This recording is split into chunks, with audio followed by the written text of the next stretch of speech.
नमस्कार मंडळी. ठरलं तर मगचा आजचा म्हणजे 16 एप्रिलचा फ्रेश असा रिव्ह्यू तुम्ही माझ्या आवाजामध्ये ऐकत आहात. आज रिव्ह्यू थोडासा उशिराच आलेला आहे, वरूनच एपिसोड उशिरा आला, त्यामुळे रिव्ह्यू द्यायला सुद्धा उशीर होतोय. प्रिया इकडे म्हणत असते, कल्पनाताई नाही मी काय म्हणते, गेले काही दिवस मी साड्याच नेसते, नाही म्हणजे अगदी मनापासून साड्या नेसते आणि मला हे सुद्धा माहिती आहे की तुला आणि पूर्ण आजीला सुद्धा साड्या नेसलेलं आवडतं. कल्पनाताई म्हणतात, अगं असं काही नाही आहे, एकतर मी तुला साडी नेसण्याचं कधी सांगितलेलंच नाही आहे. आणि हे बघ प्रिया, माझ्या सणाने काही घालावं काही करावं, आपल्या घरामध्ये असं कोणालाही कसलंही बंधन नाही आहे, हे तुला माहिती नाही आहे का? प्रिया म्हणते, नाही माहिती ना, म्हणूनच अगदी मनापासून नेसायची मी साड्या. पण आता काय झालं आहे ना गाई, की आता मला जॉबला जावं लागतं ना, तर साडी मॅनेज करणं जरा मला डिफिकल्ट जातं आहे गाई. आणि म्हणते नाही म्हणजे सकाळी उठल्यानंतर साडी नेसण्यात वेळही खूप जातो आणि ऑफिसला ना कोणी असं साडी नेसून वगैरे येत नाही ना, तर मला खूप ऑड वाटतं. तर मी परत आता ड्रेस घालायला लागले तर चालेल का? कल्पनाताई म्हणतात, अगं हा काय प्रश्न आहे. हे बघ प्रिया, तू साडी नेस असं मी तुला एकतर कधी सांगितलं आहे का? तर प्रिया म्हणते नाही. आता सायली येऊन हे सगळं ऐकते दरवाज्यात. कल्पनाताई म्हणतात, मग आता तो ड्रेस घालायचे की नाही हा सुद्धा सर्वस्वी तुझाच निर्णय असणार आहे, याच्यामध्ये आमची कोणाचीच काहीच हरकत नसणार आहे. प्रिया म्हणत असते की थँक्यू आई म्हणून, आणि मनातल्या मनात म्हणते, आता मला अधिराजने दिलेला ड्रेस घालता येईल आणि थँक्यू असं म्हणून आता प्रिया तिथून निघून जाते. आता प्रिया गेल्यानंतर दरवाजातून हे सगळं सायली उभारून ऐकत असते आणि मग तिला अचानक ड्रेस घालण्याची हुकी कुठून आली. आणि नंतर सायलीच्या लक्षात येतं. सायली म्हणते, अधिराज भाऊजींवरती छाप पाडायची असेल ना, अगदी कॉलेजमध्ये असल्यासारखं वागणं चाललं हिचं थिल्लरपणा कधी संपणार नाही, असं म्हणून सायली आता वरती तिच्या रूममध्ये निघून जाते. आता आपण पाहतोय की इकडे प्रतापराव आणि कल्पनाताई त्यांच्या रूममध्ये बसलेले असतात. इतक्यात असं ना अस्मिताचं बाळ खूप रडतं, म्हणून अस्मिता पळत येते आणि म्हणत असते, अगं मम्मा बघ ना बाळ खूप रडते. म्हणून अस्मिता इतकी हायपर झालेली असते आणि रडत असते. बाळ खूप रडत असतं आणि अस्मिता पण रडायला लागली. म्हणते, अगं बघ ना बाळ खूप रडतंय, ते ऐकतच नाही आहे. प्रतापराव म्हणतात, अहो थांबा जरा. प्रतापराव म्हणतात, थांबा मी जरा अश्विनला फोन लावतो. कल्पनाताई म्हणतात, अहो थांबा जरा, असं डॉक्टरला फोन लावण्याची काही गरज नाही आहे, मला माहिती आहे याला काय झालं आहे ते, असं म्हणून त्या बाळाला खाली ठेवतात आणि बाळाशी बोलायला लागतात की हो माझ्या बाळाला काही झालेलं नाही एवढं. आता अस्मिताला काही कळतच नाही. अस्मिता म्हणते, अगं असं काय म्हणतेस, तो केव्हापासून रडतोय, थांबतच नाही आहे. कल्पनाताई म्हणतात, अगं काही नाही आहे, त्याच्या पोटामध्ये ना गॅसेस झालेत. आणि बाळाला खेळत त्या बाळाच्या अंगावरचे सगळे कपडे वगैरे बाजूला सरकवतात आणि त्याचे पायाला ना पूर्णपणे मसाज देतात, त्याच्या पायाच्या पिंढऱ्या दाबतात, लगेचच बाळाचे गॅस सरकतात आणि बाळ हसायला लागतं. आणि पायाचा जो मसाज करतात ना, तर ते असं करायचं असं म्हणून बाळाची एक्झरसाइज करतात त्याच्या हाताची पायाची. आणि म्हणतात, बघ आता बाळाला बरं वाटतंय की नाही. आणि आता असं केल्यानंतर थोड्या वेळानंतर बाळ रडायचं एकदम शांत होतं. आता कल्पनाताई म्हणतात, बघ बाळ झालं की नाही शांत म्हणून. आता ही अस्मिता जी आहे ना, तर ती म्हणते, बरं झालं मी तुमच्याकडे आली, म्हणून मी आता आई झाली तरीही मला आणि माझ्या बाळाला अजूनही माझ्याच आईची गरज पडते. प्रतापराव हसायला लागतात. कल्पनाताई म्हणतात, अस्मिता अगं अनुभवाने सगळं काही कळायला लागतं. तू काही तुझ्या ह्याची एवढी होतीस ना, तेवढी काही किती रडायचीस त्यावेळेस. मी आणि तुझे डॅड घेऊन ना तुला फेऱ्या मारायचो, मग कुठे जाऊन ना तुझं रडणं थांबायचं, माहिती आहे का तुला. असं आता कल्पनाताई आणि प्रतापराव या अस्मिताच्या लहानपणीच्या आठवणी सांगत असतात आणि हसत असतात. तर आता अस्मिताच्या डोळ्यातून पाणी येतं. प्रतापराव म्हणतात, काय गं तुझ्या डोळ्यात पाणी का आलंय म्हणून. आता असं म्हटल्यानंतर अस्मिता रडत असते. आता ह्या दोघांच्या लक्षात आले. अस्मिता म्हणते, लहानपणापासून तुम्ही दोघं माझ्यावरती किती प्रेम करता ना गं मम्मा.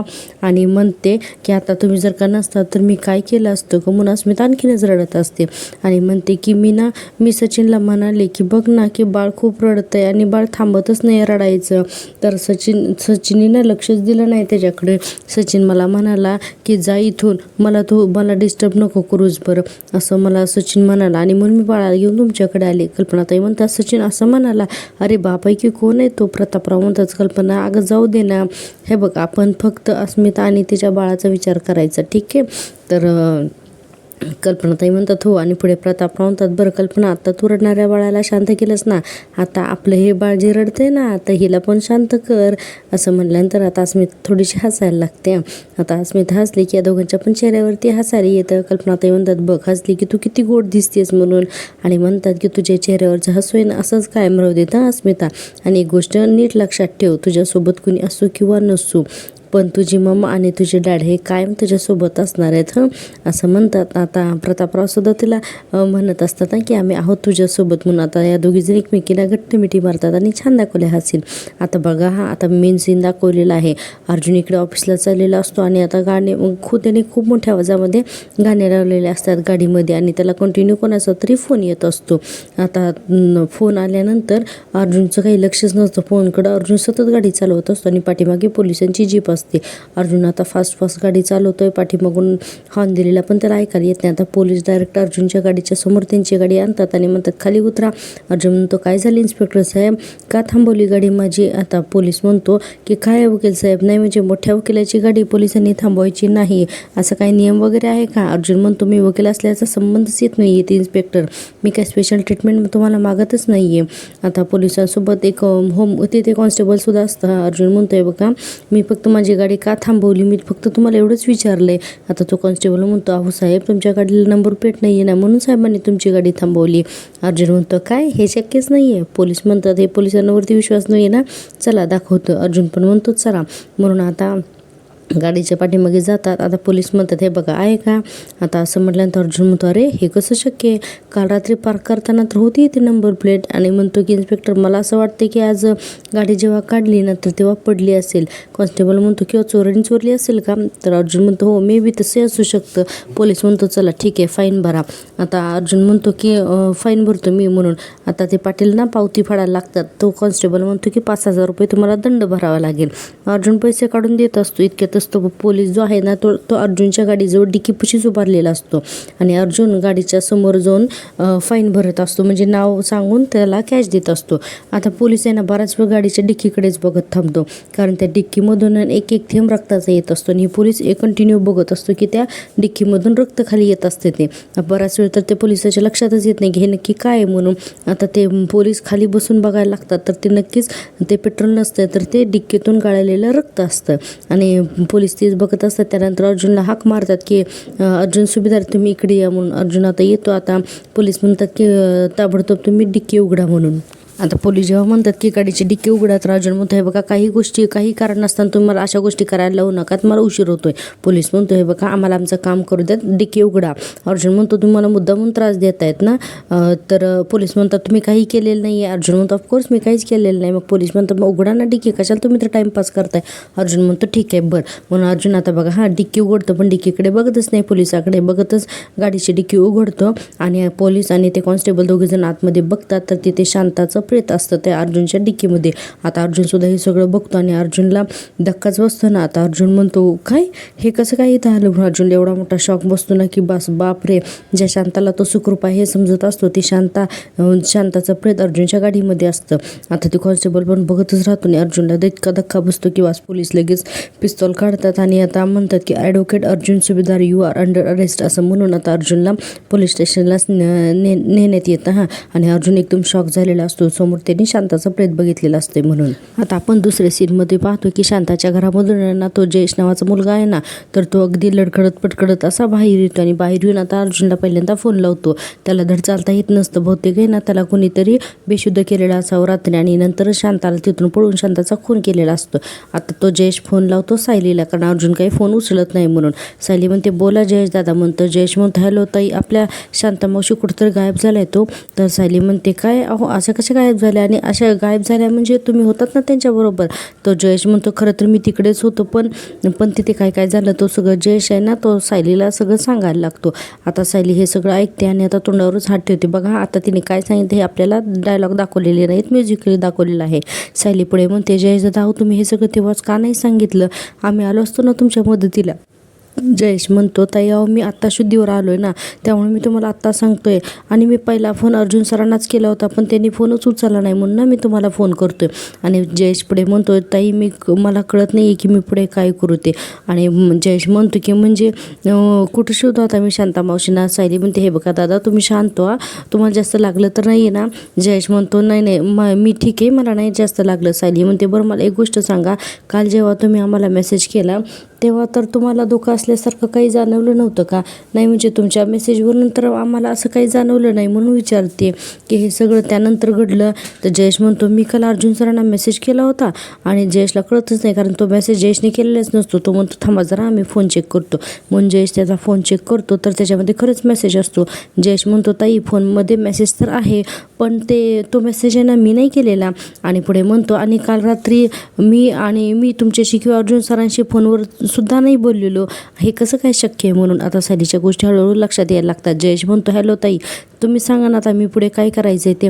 सायली म्हणते हे बघा ठीक आहे हे बघा दादा मला असं वाटतं की शांता मावशी गायब होण्यामागे ना प्रियाचाच हात आहे म्हणून. आणि पुढे म्हणते की आणि जर का ती शांता मावशीपर्यंत प्रिया पोचू शकते तर याचा अर्थ ती सदा आणि महिनापर्यंत सुद्धा पोचू शकतेस. त्यामुळे तुम्ही काय करा आपल्याला एकतर आता सावध राहायला हवं आहे. तुम्ही एक काम करा तुम्हाला ना मी एक पत्ता पाठवते त्या पत्त्यावरती तुम्ही सदा आणि महिन्याला ना घेऊन जा ते तिथे सुरक्षित राहतील. जयेश म्हणतो चालेल ताई तुम्ही पत्ता पाठवून द्या मी सदा आणि महिन्याला घेऊन लगेच निघतो. सायली म्हणते हो म्हणून आता बघा सायलीला काही समजत नसतं पत्ता पाठवायचा. इतक्यातच ती आधी अर्जुनला फोन लावते आणि म्हणते की यांना फोन करून कळवायलाच हवं.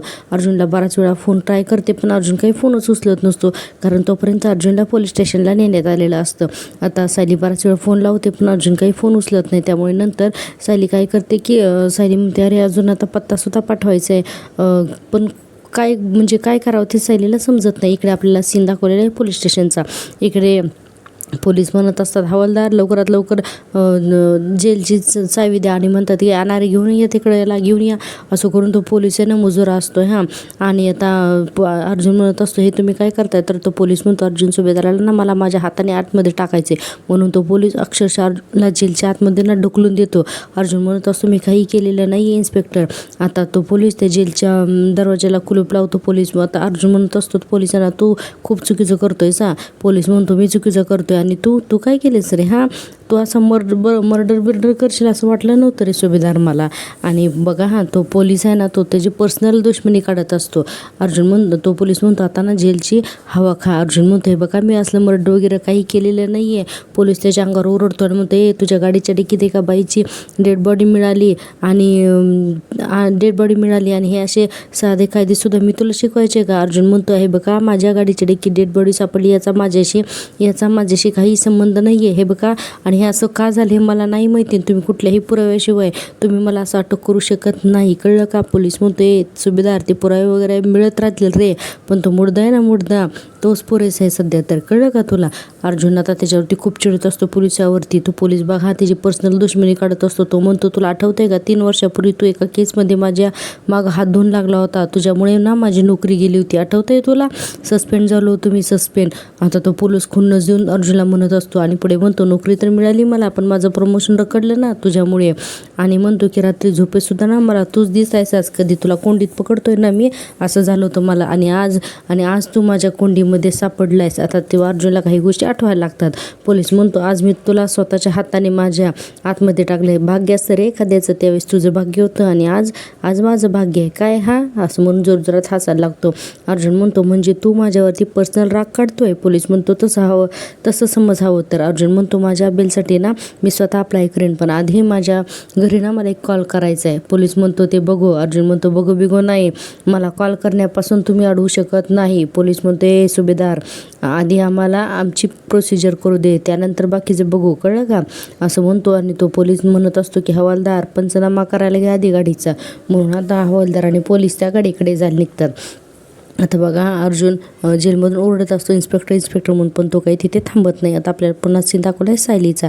सायलीकडे म्हणत असते शांता मावशी गायब झाल्या त्यांना शोधण्यासाठी आता लवकरात लवकर पावलं उचलायलाच हवेत आणि नेमके हे सुद्धा फोन उचलत नाहीत. आता मी काय करावं मला ना काही कळतच नाही आहे. म्हणून सायली आता डायरेक्टर चैतन्याला फोन लावते कारण तिला त्यावेळेस तेच सुचतं. आता चैतन्य ती म्हणते अरे जयदादांना पण पत्ता पाठवायचा राहिला आहे पण त्याच्या अगोदर ती चैतन्यालाच फोन लावते.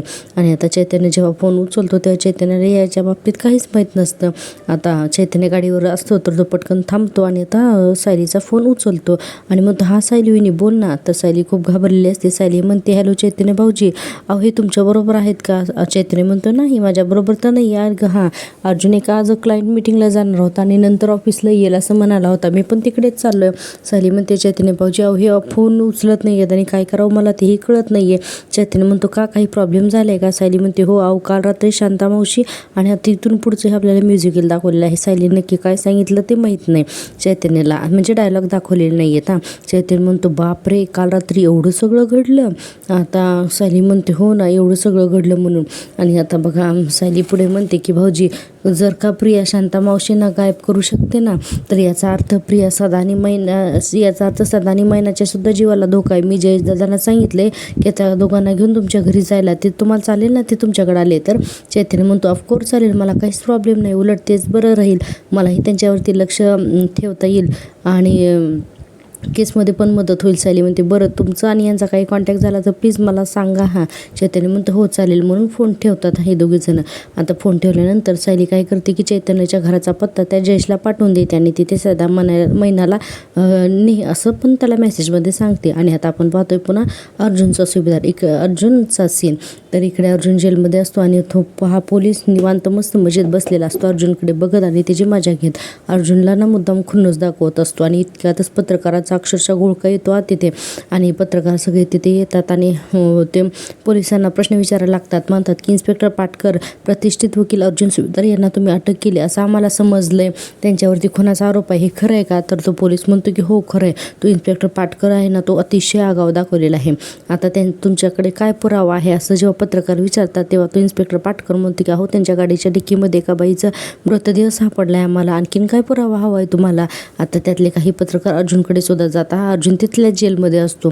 पोलीस म्हणत असतात हे बघा आमचा तपास चालू आहे. आणि आता ते पोलीस आता ते जे पत्रकार आहेत ना तर ते अर्जुनचे फोटो काढायला लागतात. अर्जुन म्हणतो हे बघा तुम्ही असे माझे फोटो नाही काढू शकत, इन्स्पेक्टर हे आतमध्ये कसे आले, यांना कोणी इन्फॉर्म केलं? आता पोलीस म्हणत असतात की हे बघा आम्ही न्याय मिळवून देणारी माणसं आहोत, पोलीस आहोत आणि ती ज्या कुठल्या बाईची डेड बॉडी असेल ना तिला आम्ही न्याय मिळवून देणारच आहोत. आता पत्रकार म्हणतात पण अर्जुन सुभेदार यांनी त्या बाईचा खून का केला? तर तो पाटकर बघा हां तो म्हणतो की ते अर्जुन सुभेदार यांनाच माहिती असेल ना. आता ती मुलगी म्हणते, पत्रकार मुलगी म्हणते आम्हाला त्यांना प्रश्न कधी विचारता येतील? तर पोलीस बघा हां पाटकर एवढा आगाऊ दाखवला तो म्हणतो आता विचारायचे का? ते बघा तिथं आहेत बघा समोरच्याच लॉकअपमध्ये आहेत अर्जुन सुभेदार, जावा त्यांना जाऊन प्रश्न विचारा.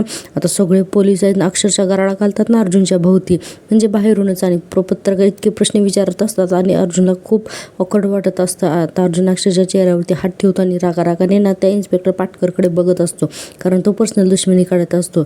इतक्यात सायली म्हणत असते अशा कशा काय शांता मावशी गायब होऊ शकतात? या सगळ्यांना मागे ना प्रियाचाच हात आहे, असं वाटतंय ना की तिला थेट जाऊन विचारावं की हे सगळं तू काय करतेस म्हणून. आणि पुढे म्हणते की आई बाबांच्या समोर पण नाही असं वाद नको आहेत, पण मग आता मला इतकं अस्वस्थ का वाटतंय, मला का कळत नाही, मला असं का काहीतरी होतंय? आणि सायली पुढे म्हणते की देवी आई मला कसले संकेत देते का? मला काही समजत नाही, मला इतकं अस्वस्थ का वाटतंय, मला अशी विचित्र भीती का वाटते? असं सायली म्हणायला लागते आणि म्हणते काहीतरी विचित्र आणि काहीतरी खूप अनपेक्षित घडणार आहे असं का वाटतंय मला? म्हणून सायली खूप हायपर होते आणि विचार करतच असते की ही कसली हुरहुर आहे, ही कसली हुरहुर लागली माझ्या मागे म्हणून. इकडे आपण पाहतोय लाखोपून अर्जुन जोरात ओरडतो त्या पाटकर जो असतो ना पोलीस त्याच्यावरती, हे सगळं तू मुद्दाम करतोयस ना पाटकर म्हणून. आणि तो पाटकर शांतपणे अर्जुनकडे बघत असतो. अर्जुन म्हणत असतो तू जुना राग माझ्यावर काढतोय ना, तुझ्याकडे कोणताही ठोस पुरावा असताना तू अटक केलीस मला, जाणून बुजून तू माझी इमेज खराब करतोयस, मी तुझ्यावरती ना डिफ्लेमेशनची केस करू शकतो हे तू लक्षात ठेव असं अर्जुन त्या पोलिसाला म्हणतो. तर ती पत्रकार मुलगी म्हणते ॲडव्होकेट अर्जुन सुभेदार तुम्ही त्या बाईचा खून का केला? आणि अनेक असे पत्रकार विचारायला लागतात प्रश्न अर्जुनला की तुम्ही असे अगोदर सुद्धा गुन्हे केलेत का? अर्जुन म्हणत असतो की व्हॉट नॉनसेन्स, तुम्ही काय विचारताय? आता पत्रकार म्हणतात तुम्हाला आमच्या प्रश्नांची उत्तरं द्यायलाच हवी आहेत. म्हणून ना पत्रकार एवढा गराडा करून अर्जुनला प्रश्न विचारून अक्षरशः ना बेडसवून सोडतात. अर्जुन म्हणतो की जोरात ओरडतो मी निर्दोष आहे, मला यामध्ये अडकवलं गेले असं अर्जुन आता जोरात ओरडतो. आता ती पत्रकारबाई म्हणते साहेब मग ती डेड बॉडी तुमच्याकडे कशी काय आली? अर्जुन म्हणतो या सगळ्यांची प्रश्नांची उत्तर मी आता कोर्टातच देईन, मला ना मीडियाला मी काही उत्तरं देणार नाही. आणि पत्रकार पुन्हा जोरजोरात प्रश्न विचारायला लागतात सगळे मिळून एकत्रच. अर्जुन म्हणतो इन्स्पेक्टर तुम्ही या सगळ्यांना इथून जायला सांगा आणि म्हणतो की मी काहीही केलेलं नाही आहे आणि हे सगळं कायद्यात बसत नाही हे सुद्धा तुला चांगलंच माहिती आहे. आता तो पाटकर इन्स्पेक्टर म्हणतो, पत्रकार मंडळी तिकडे काय करताय, कुणी सोडलं तुम्हाला तिकडे, हवालदार यांना बाहेर सोडा, चला चला चला निघा इथून असं तो पाटकर म्हणायला लागतो. आणि आता तिथल्या सगळ्या पत्रकारांना ना तो तिथून पाठवून देतो. आता बघा, पत्रकारांना पाठवून दिल्यानंतर अर्जुन म्हणतो, इन्स्पेक्टर पाटकर, तू माझ्यामुळे सस्पेंड झालेला नव्हतास, तू बेकायदेशीर वागला होतास ना, म्हणून सस्पेंड झालेला होता आणि आजही तू तेच करतोयस, असं जेव्हा अर्जुन म्हणतो तेव्हा तो पत्रकार, तो बघा हा इन्स्पेक्टर त्याच्याकडेच रागाने बघत असतो. अर्जुन पुढे म्हणतो, माझ्यावरती तू खुन्नस काढताना सगळे कायदे मोडतोय आणि हे तुला खूप महागात पडेल, लक्षात ठेव. आता तो पाटकर म्हणतो, हे सुभेदार, ते सगळं माझी मी बघून घेईन, काय आहे ना की आता मला ना तुझा बदला घेण्याचा चान्स मिळाला आहे, त्यामुळं मी कसा सोडेन तो चान्स, नाही का.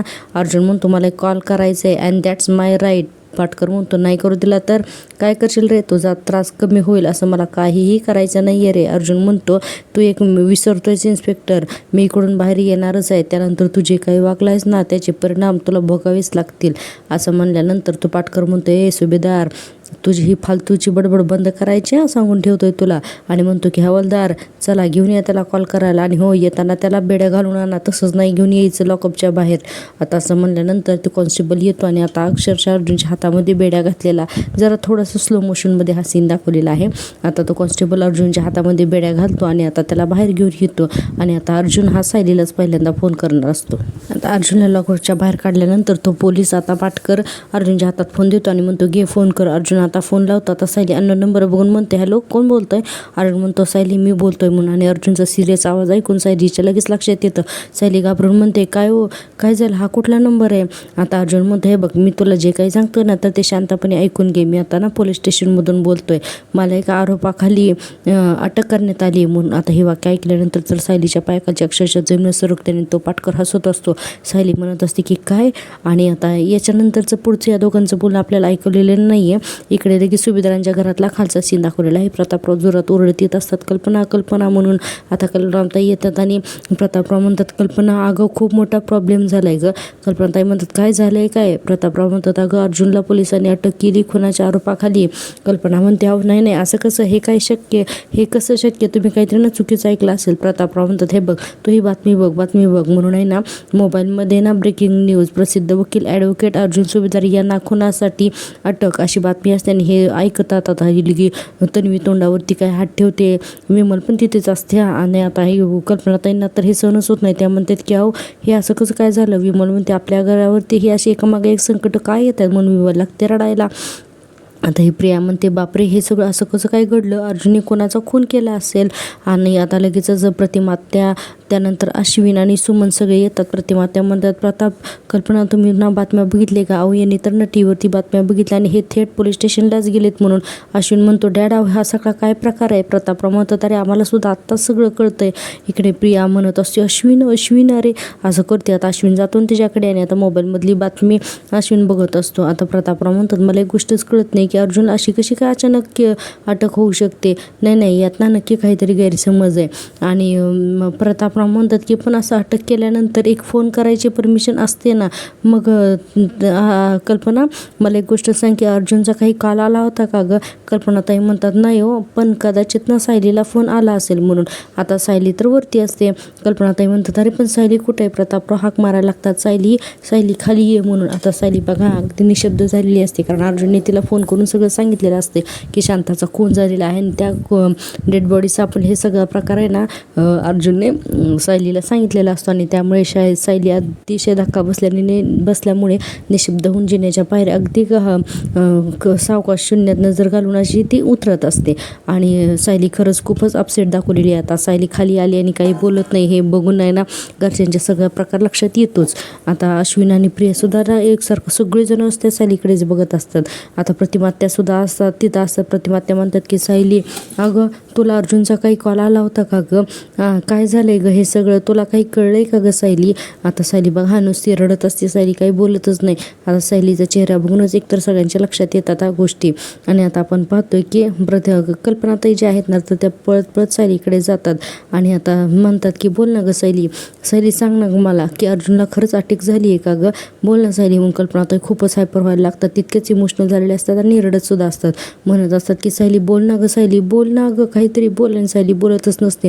आता सायली अगदी हुंदका देऊन रडायला लागते आणि हुंदका देऊन रडते आणि म्हणते की पोलीस स्टेशनमधून यांचा फोन आला होता मला यांचा, असं म्हणते. आणि बघा आता सायली बराच वेळ पॉज घेते आणि रडत रडत म्हणते की हो आई, खुनाच्या आरोपाखाली यांना अटक झाली आहे म्हणून. सायली एवढी रडायला लागते, कल्पनाताईंना तर काहीच कळत नाही. आता या दोघीजणी एकमेकींना मिठी मारून खूप रडतात की असं कसं काय अचानक घडलं म्हणून. आणि सगळ्यांचे चेहरे दाखवले तर खूप आश्चर्य, सगळ्यांना अगदी आश्चर्यचकित झालेत असे सगळ्यांचे चेहरे दाखवलेले आहेत. आता कल्पनाताई आणि सायली दोघी एकमेकीला घट्ट मिठी मारून खूप रडतात. बघा हा जेलमधला सीन दाखवलाय. तो इन्स्पेक्टर पाटकर जो आहे तो अर्जुनकडे जातो जेलमध्ये आणि म्हणत असतो की गाडीचा पंचनामा केलाय आम्ही, त्यामुळे आता जे काय ना ते खरं खरं बोलायचं. आणि आता अर्जुनला तो टॉर्चर करायला लागलेला असतो इन्स्पेक्टर पाटकर. आणि आता अर्जुनला म्हणतो की तू त्या बाईचा खून का केलास. अर्जुन म्हणतो मी तुम्हाला मगाचपासून ओरडून सांगतो की मी खून केलेला नाहीये म्हणून. आता तो पाटकर म्हणतो काय सुभेदार, अरे नाही म्हणजे तुझ्यासारखा डोकेबाज वकील या प्रकरणात कसा काय अडकला रे, मला तर हेच कळत नाही बघ. आणि म्हणतो नाही म्हणजे कसं आहे ना की खून केल्यानंतर तो पचवायचा कसा हे तुझ्यासारख्या वकिलाला तर माहितीच असायला होतं ना, आहे की नाही.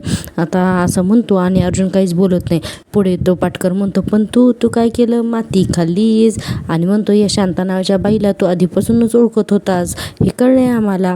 अर्जुन फक्त गप्प बसत असतो. अर्जुन खूप सिरियस झालेला असतो. आता पाटकर म्हणतो तू तिच्या घरी जायचास आणि तिला म्हणे एका वेगळ्याच घरामध्ये तू नेऊन ठेवलं होतंस, खरंय का रे हे सगळं, आम्हाला कळलंय बरं का आम्हाला, काय रे हे सगळं खोटं आहे का, असं म्हणतो अर्जुन. बघा अर्जुनला पण शॉक बसतो, हे सगळं याला कसं कळलं म्हणून. पाटकर तो पुढे म्हणतो अरे वा पिन ड्रॉप सायलेन्स, आणि म्हणून हसायला लागतो. आणि पुढे म्हणतो ना की हे बघ सुभेदार, मी तुला ना आत्ता सांगून ठेवतोय की तुला नसेल बोलायचं तर तू नको बोलू, असं म्हणून एक जाडच्या जाड काठी घेतो तो अर्जुनला मारण्यासाठी. आणि पाटकर म्हणतो की तुला नसेल बोलायचं तर नको बोलू, पण तुझ्याकडून खरं कसं काढून घ्यायचं ना हे आम्हाला चांगलंच माहिती. आणि आता काय असं म्हणत असतो अर्जुन. आता त्याच्याकडे बघतो आणि म्हणतो की तुला हवंय ते कर हां, पण मी जो गुन्हा केलेलाच नाही आहे त्याची कबुली मी देणार नाही, कळलं का तुला. आणि म्हणतो की आता मला जे काही बोलायचं आहे ना तर मी ते कोर्टामध्येच बोलीन म्हणून. आता पाटकर बघा पाटकर सुद्धा ना अगदी वर ताण दाखवलाय. पाटकर म्हणतो की काय ना सुभेदार की तुझा त्या बाईशी संबंध होता म्हणजे आहे आणि हे तुला कोर्टामध्ये कबूल तर करावं लागणारच आहे. काय ना की पुढे म्हणतो की त्या बाईची सगळी हिस्ट्री आम्ही काढली आणि त्या बाईची हिस्ट्री काढली त्यावेळेस आम्हाला काही गोष्टी उघडकीस आल्यात रे. आणि म्हणतो की खूपच चुकीची धंदे करणारी बाई होती ना रे ती, आणि त्या धंद्यामध्ये तू सुद्धा भागीदार होतास, बरोबर आहे ना, असं म्हणायला लागतो तो पाटकर. काय रे बरोबर बोलतोय ना मी. अर्जुन त्याच्याकडे खूप रागाने बघत असतो. पाटकर म्हणतो त्या भागीदारीचे पैसे म्हणजेच त्या शांताने बुडवले म्हणून तर नाही ना तू त्या बाईचं खून केलास काय रे. आणि म्हणतो की आता फक्त पैशांचंच कारण होतं की अजून काही कारण होतं म्हणून आहे ना खूप आता घाणेरडं काही बोलायला लागतो. आणि पुढे पाटकर म्हणतो नाही म्हणजे ती शांता वयाने तर खूप मोठी होती ना रे, नाही का.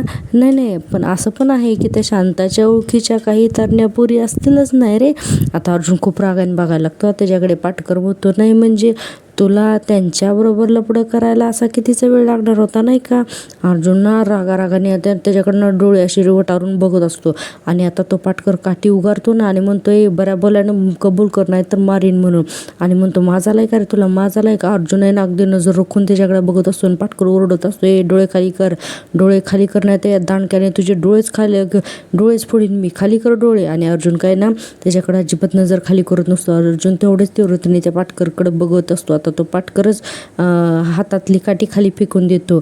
अर्जुन म्हणतो इन्स्पेक्टर पाटकर, एका क्रिमिनल लॉयरशी बोलतोयस तू, हे ना तू विसरू नकोस. मला धमकवून घाबरवून तू माझं स्टेटमेंट घेऊ शकणार नाहीयेस हे तू लक्षात ठेवा. आणि आता पाटकरलाही कळून चुकलेलं आहे अर्जुन काय चीज आहे ते. अर्जुन म्हणतो सो हे राग धमकावणं हे सगळं ना हे सगळं तुझं वेस्ट आहे वेस्ट. आणि पुढे म्हणतो की हे सगळं करून तू मला हे दाखवून देतोयस की तू बाकीच्या कैद्यांकडून सुद्धा आहे ना तू अशीच कबुली घेत असशील काय. आणि आता अर्जुन वरचं ठरतोय पाटकर पुढे. आणि अर्जुन पुढे म्हणतो पण तुझा ना माझ्याकडे वेळ वाया जातोय, तुला माझं स्टेटमेंट हवंय ना, दे ना मी स्टेटमेंट, काही हरकत नाही आहे, मी माझं लेखी स्टेटमेंट देईन आणि म्हणतो की पण जे काही घडलंय ना तर ते मी सगळं खरं सांगणार आहे लक्षात ठेव म्हणून. आणि म्हणतो आणि ते सुद्धा ना मी कोर्टात सांगणार आहे, फक्त माझ्या असोसिएटला सांगणार आहे मी, कोर्टात नाही सॉरी तो म्हणतो फक्त माझ्या असोसिएटला सांगणार आहे म्हणून. आता हे वाक्य ऐकले की तो पाटकर हसायला लागतो आणि म्हणतो काय ना सुभेदार की तुला काय वाटतं की तुमच्यासारखे हे वकील हा सगळा प्रॉब्लेम सॉल्व्ह करू शकतील, अरे नाही. आणि पुढे म्हणतो पण तुझी केस लढणार कोण सांग ना, तुझा असोसिएट लढणार का तुझी केस आहे.